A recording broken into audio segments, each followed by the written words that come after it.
പവിത്രത്തിന്റെ latest episode review ആണ് പറയുന്നത്. അങ്ങനെ കമലമ്മ ഭയങ്കര സങ്കടത്തിലായിരിക്കും. വിക്രത്തിന്റെ ഓരോരോ കാര്യങ്ങളൊക്കെ ചിന്തിച്ചുകൊണ്ടായിരിക്കട്ടെ കമലമ്മ സങ്കടപ്പെടുന്നത്. എങ്ങനെ വിക്രത്തിന്റെ ഈ ഒരു സ്വഭാവം മാറ്റിയെടുക്കും, വിക്രം വേദിയും നല്ല രീതിയിൽ തന്നെ കുടുംബജീവിതം മുന്നോട്ട് പോകുന്ന രീതിയിൽ ഒരു സാഹചര്യം ഉണ്ടാക്കണമെന്നൊക്കെ ചിന്തിച്ചുകൊണ്ടിരിക്കട്ടോ.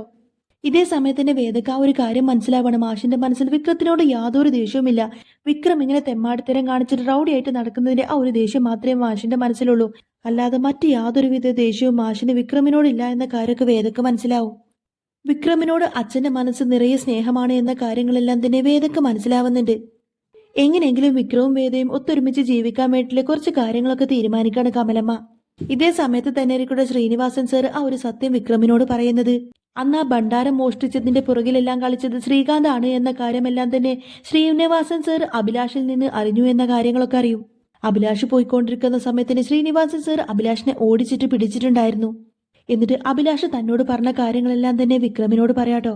വിക്രം ഏതായാലും ശ്രീകാന്തിനെ കണ്ടുകൊണ്ട് തന്നെ പറഞ്ഞിട്ട് തനിക്ക് എന്നോട് നേരിട്ട് മുട്ടാനുള്ള ധൈര്യമില്ലാത്തത് കൊണ്ടാണ് നീ ഇങ്ങനെ വളഞ്ഞിട്ട് മൂക്ക് പിടിക്കുന്നത്. മേൽ നീ എങ്ങാനും ഇങ്ങനെയുള്ള കാര്യങ്ങളൊക്കെ ചെയ്തിട്ടുണ്ടെങ്കിൽ ഈ വിക്രം ആരാണെന്ന് നീ നേരിട്ടറിയുമെന്നൊക്കെ പറഞ്ഞുകൊണ്ട് തന്നെ വിക്രം അവിടെ നിന്നങ്ങ് പോവാണേ.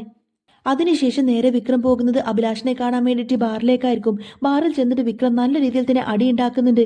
എന്നിട്ട് വിക്രം ഇങ്ങനെ ദേഷ്യപ്പെട്ട അഭിലാഷിനോട് ഇനി എങ്ങാനും എൻ്റെ വീട്ടുകാരുടെ നേർക്ക് നീ കളിച്ചാലുണ്ടല്ലോ, എൻ്റെ വീട്ടുകാരുടെ മുന്നിൽ ഒരു തുള്ളി മണ്ണെങ്കിലും നീ ഇട്ടിട്ടുണ്ടെങ്കിൽ നീ പിന്നെ കത്തി ചാമ്പലാവുമെന്നൊക്കെ പറഞ്ഞ് ഭീഷണി സ്വരം മുഴക്കുകയാണ് വിക്രം.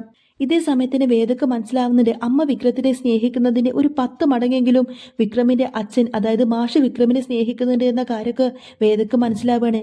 അതുകൊണ്ട് തന്നെ വേദ പോയിട്ട് കമലമ്മക്ക് വാക്ക് കൊടുക്കുന്നുണ്ട്. വിക്രം എത്ര മോശപ്പെട്ട ആളാണെങ്കിലും വിക്രത്തിനെ ഞാൻ എല്ലാ രീതിയിലും മാറ്റിയെടുക്കും. അമ്മ ആഗ്രഹിക്കുന്നത് പോലെ തന്നെ അമ്മയുടെ മോനെ ഞാൻ മാറ്റിയെടുക്കും എന്നൊക്കെ ഇങ്ങനെ വേദ കമലമ്മക്ക് വാക്ക് കൊടുക്കുന്ന സമയത്തിന് കമലമ്മക്ക് ഒത്തിരി സന്തോഷമായിരിക്കും. വിക്രം അന്ന് വീട്ടിലേക്ക് വരാൻ വേണ്ടിയിട്ട് ഒത്തിരി അധികം രാത്രിയാവും. കമലമ്മ അങ്ങനെ കാത്തിരിക്കുന്ന സമയത്തിന് വേദ വന്ന് പറഞ്ഞിട്ട് അമ്മ ഒരിക്കലും വിക്രത്തിന് വേണ്ടിയിട്ട് കാത്തിരിക്കണ്ട, അമ്മ പോയി കിടന്നോ, ഞാൻ ചോറ് വിളമ്പി കൊടുത്തോളാം എന്നൊക്കെ പറയും. വിക്രം പിന്നീട് കുറേ കഴിഞ്ഞതിന് ശേഷമായിരിക്കട്ടെ വീട്ടിലേക്ക് കയറി വരുന്നത്. വീട്ടിലേക്ക് കയറി വന്നതിന് ശേഷം വിക്രം വേദയുമായിട്ട് സംസാരിക്കുന്ന കാര്യങ്ങളെല്ലാം തന്നെ കമലമ്മ ഉറങ്ങാതെ മാറി നിന്ന് കേൾക്കുന്നുണ്ടായിരുന്നു. വിക്രം വീട്ടിലേക്ക് കയറി വന്നതിന് ശേഷം വേദയും വിക്രമും ഭയങ്കര അടിയായിരിക്കട്ടോ, ഭയങ്കര ദേഷ്യപ്പെട്ടുകൊണ്ടായിരിക്കും രണ്ടുപേരും സംസാരിക്കുന്നത്. ചോറ് വിളമ്പി കൊടുക്കുന്ന സമയത്തിന് അതിലേക്ക് ചമ്മന്തി ആയിരിക്കട്ടെ എടുത്തു കൊടുത്തിട്ടുണ്ടാവുക. എന്നിട്ട് വിക്രം ഇങ്ങനെ വേദയോട് ചോദിക്കുന്നത് എനിക്ക് ചോറ് കഴിക്കാൻ എന്താ ഈ ചമ്മന്തി മാത്രമേ ഉള്ളൂ എന്നൊക്കെ ചോദിക്കും. അപ്പോൾ വേദ പറഞ്ഞിട്ട് അയ്യോ ഇത് മാത്രമൊന്നുമില്ല, ചിക്കൻ ലോലിപോപ്പും ചിക്കൻ കൊണ്ടാട്ടും അങ്ങനെ പല വെറൈറ്റി ഡിഷസ് ഒക്കെ ഉണ്ടായിരുന്നു. പക്ഷേ നിങ്ങൾ ഇങ്ങോട്ടേക്ക് വീട്ടിലേക്ക് കയറാൻ നേരെ വൈകിയപ്പോഴേക്കും ഞാൻ അതെല്ലാം എടുത്ത് കഴിച്ചു എന്നൊക്കെ പറയും. ഹാ ഇനിയിപ്പോൾ തൽക്കാലം നിങ്ങളിത് കഴിക്കാൻ നോക്ക്, അല്ല ഇനിയിപ്പോൾ നിങ്ങൾക്ക് കഴിക്കാൻ പറ്റില്ലെങ്കിൽ നിങ്ങൾക്ക് ഞാനൊരു ഓംലെറ്റ് ഉണ്ടാക്കി തരാമെന്ന് വേദ പറയുന്ന സമയത്തിന് വിക്രത്തിന് അങ്ങ് ദേഷ്യം വരും കേട്ടോ. എന്നിട്ട് പറഞ്ഞിട്ട് നിന്റെ ഓംലെറ്റ് ഒക്കെ എൻ്റെ പട്ടിക്ക് വേണം എന്നൊക്കെ പറയും. അങ്ങനെ ഇവർ രണ്ടുപേരും കിച്ചണിൽ കിടന്നിട്ട് അടിപിടി കൂടുന്ന കാര്യങ്ങളെല്ലാം തന്നെ കമലമ്മ കിച്ചണിൽ നിന്ന് കേൾക്കുന്നുണ്ടായിരുന്നു. ഇവരുടെ ഈ ഒരു സംസാരമെല്ലാം കേൾക്കുന്ന സമയത്തിന് കമലമ്മക്ക് വല്ലാതാവുന്നുണ്ട് കേട്ടോ. കാരണം വേദിയുടെ മനസ്സ് എത്രമാത്രം നല്ലതാണെന്ന് കമലമ്മക്ക് അറിയാം. അതുപോലെ തന്നെ വിക്രമും ഒരു നല്ല പയ്യനാണ്. പക്ഷേ ഇവർ തമ്മിൽ പരസ്പരം സ്നേഹിക്കുന്നൊന്നുമില്ലല്ലോ. എപ്പോൾ നോക്കിയാലും കീരിയും പാമ്പും പോലെ ഇങ്ങനെ അടിപിടി ബഹളമായിരിക്കും. അതുകൊണ്ട് ഇവരുടെ രണ്ടുപേരെയും മനസ്സ് എങ്ങനെയെങ്കിലുമൊക്കെ ഒന്നിക്കണം. അതിനു വേണ്ടിയിട്ട് ഇവരെ രണ്ടുപേരെയും മാത്രമായിട്ട് ഒരു ട്രിപ്പ് പറഞ്ഞയക്കണം എന്നൊക്കെ തീരുമാനിക്കാണ് കമലമ്മ. രണ്ടുപേരും മാത്രമായിട്ടൊരു ട്രിപ്പൊക്കെ പോയി തിരിച്ചു വരുന്ന സമയത്തിന് രണ്ടുപേരും അങ്ങ് കൂടുതൽ അടുത്തോളും. അതുകൊണ്ട് തന്നെ രണ്ടുപേരുടെയും മനസ്സിൽ ഭാര്യ ഭർത്താക്കന്മാരായിട്ട് ജീവിക്കണമെന്നൊക്കെ ഒരു ആഗ്രഹം വന്നോളും എന്നൊക്കെ ചിന്തിക്കും.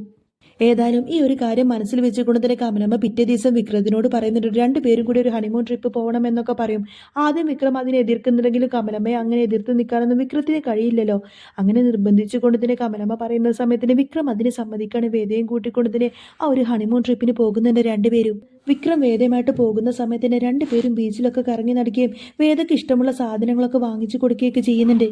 അങ്ങനെ ബീച്ചിലൂടെ രണ്ടുപേരും ഇങ്ങനെ ഓടിക്കളിക്കുന്ന സമയത്തായിരിക്കൂട്ടോ വിക്രത്തിനെ ഇട്ട് ഓടിക്കുന്ന സമയത്ത് ആ ബീച്ചിൽ പൊരി വെയിലത്ത് ഇങ്ങനെ ഓടുന്ന സമയത്തായിരിക്കൂട്ടോ വേദ പെട്ടെന്ന് തല കറങ്ങി ഇങ്ങ് വീഴുന്നത്. എന്നാൽ ഇത് കണ്ടിട്ട് വിക്രത്തിന് ഒട്ടും തന്നെ സഹിക്കുന്നില്ല കേട്ടോ. കാരണം വിക്രത്തിന്റെ മനസ്സിൽ ഉള്ളിൻ്റെ ഉള്ളിൽ എത്രയൊക്കെ തന്നെ പറഞ്ഞാലും വേദയോട് ഒത്തിരി അധികം ഇഷ്ടമായിരിക്കുമല്ലോ. ഒട്ടും വയ്യാതെ വേദ ഇങ്ങനെ തല കറങ്ങി വീഴുന്നതോടും കണ്ടുകൊണ്ട് തന്നെ വിക്രം ഓടിപ്പോയിട്ട് വേദ ഇങ്ങനെ കൈകളിലേക്ക് കോരിയെടുത്ത് ഇങ്ങനെ കൊണ്ടുവരുന്നുണ്ട്. വേദക്ക് പെട്ടെന്നങ്ങ് വയ്യാതാവുന്നതോടുകൂടി തന്നെ വിക്രത്തിന് അതിലേറെ പേടിയാവും. വേദ വേദ എണീക്ക് വേദ, നിനക്കിത് എന്ത് പറ്റിയെന്നൊക്കെ ചോദിച്ചുകൊണ്ട് തന്നെ വിക്രം അങ്ങനെ നിർത്താതെ വേദയെ തട്ടി വിളിക്കും. എന്നാൽ ഈ ഒരു സംഭവത്തോടു കൂടെ തന്നെ വേദക്ക് മനസ്സിലാവാണ് വിക്രം ഒരു പാവമാണെന്നും വിക്രമിന്റെ മനസ്സ് പച്ച ശുദ്ധമാണെന്നും വിക്രമിന്റെ മനസ്സിൽ തന്നോട് സ്നേഹം മാത്രമാണ് എന്ന കാര്യങ്ങളെല്ലാം തന്നെ ആ ഒരു ഇൻസിഡന്റോട് കൂടെ തന്നെ വേദക്ക് മനസ്സിലാവും. അങ്ങനെ അവർ രണ്ടുപേരും ആ ഒരു ട്രിപ്പെല്ലാം കഴിഞ്ഞ് തിരിച്ച് വീട്ടിലേക്ക് വന്നതിന് ശേഷം അന്നത്തെ രാത്രി രണ്ടുപേരും ഉറങ്ങാതെ അന്ന് നടന്ന സംഭവത്തെ പറ്റിയിട്ട് ഇങ്ങനെ ചിന്തിക്കുകയാണ്. എന്താണെങ്കിലും അവർ രണ്ടുപേരും ഒത്തൊരുമിച്ച് ആ ഒരു ട്രിപ്പ് പോയ അന്നേ മുതലായിരിക്കട്ടോ വിക്രത്തിന്റെ മനസ്സിൽ വേദയോട് എന്തെന്നില്ലാത്തൊരു ഇഷ്ടമൊക്കെ തോന്നി തുടങ്ങുന്നത്. വേദ ഒരു പാവമാണെന്നും വിക്രത്തിനെ ഒത്തിരിയധികം സ്നേഹിക്കുന്നുണ്ട് എന്ന കാര്യങ്ങളെല്ലാം തന്നെ അന്ന് രാജേട്ടൻ കുറെ പറഞ്ഞു കൊടുത്തല്ലോ. വിക്രം അത് ആലോചിക്കുന്ന സമയത്തിന് അത് സത്യമാണെന്ന് വിക്രത്തിനും തോന്നി തുടങ്ങും. പിന്നെ അവർ രണ്ടുപേരും ചേർന്നിട്ട് ആ ഒരു ട്രിപ്പ് പോയി വന്നതോടുകൂടി തന്നെ വേദയും വിക്രവും മനസ്സുകൊണ്ട് തന്നെ ഒരുപാട് അങ്ങ് അടുത്തിട്ടുണ്ടാവും. അപ്പോൾ ഇനിയുള്ള എപ്പിസോഡിൽ ഉടനീളം കാണാൻ പോകുന്നത് വിക്രം വേദയെ ഒത്തിരിയധികം സ്നേഹിക്കുന്നതാണ്. പക്ഷേ ഒരിക്കലും വിക്രം വേദയോട് ആ ഒരു സ്നേഹം തുറന്നു പറയുന്നില്ല കേട്ടോ. ശരിക്കും വിക്രം വേദയോടുള്ള ആ ഒരു സ്നേഹം പ്രകടിപ്പിച്ച് തന്നെ കാണിക്കുന്ന ഒരു അടിപൊളി സൂപ്പർ റൊമാൻറ്റിക് എപ്പിസോഡൊക്കെ ഇനി വരാൻ പോകുന്നുണ്ട്. അപ്പോൾ നിങ്ങൾക്ക് ഈ ഒരു ചാനൽ ഇഷ്ടമാവുകയാണെങ്കിൽ സബ്സ്ക്രൈബ് ചെയ്യാനും സപ്പോർട്ട് ചെയ്യാനും മറക്കരുത്.